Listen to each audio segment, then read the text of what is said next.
Hi friends, welcome back to my channel. Keep it simple. I hope you like my first video. So in this video I'm gonna show you that how you can delete your database from your current hosting, because there may be different reasons that you would have transferred or migrated your current database from current hosting to a new hosting like Namecheap, etc.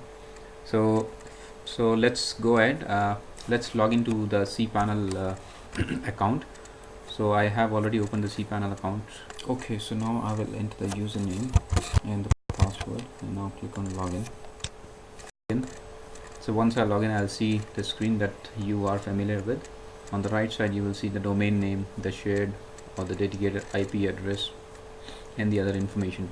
So what you got to do now is that you need to click on PHP MyAdmin that you will see in the database section here at the center.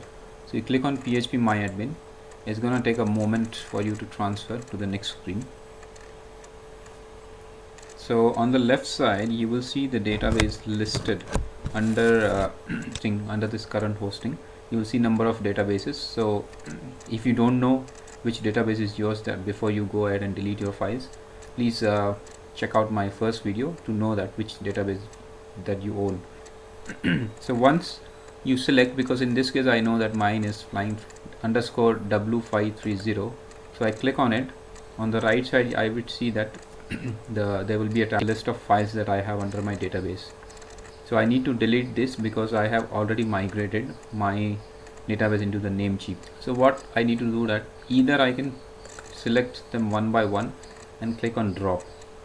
So like this, I have selected the first file wp under comment meta and then I click on drop.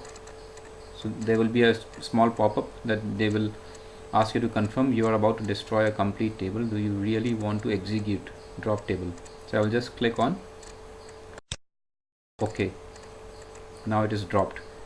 So I think there would be an option where I can check all and select all of them together.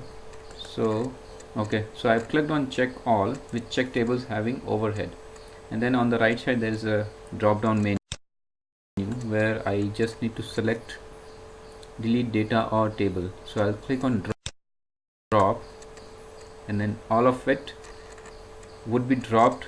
Before that there would be a message, do you really want to execute the following query?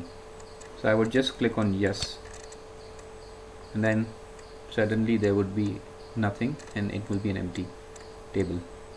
So guys, I hope you like this video. Please subscribe to my YouTube channel so that you will get the notification for my next videos. Thank you very much.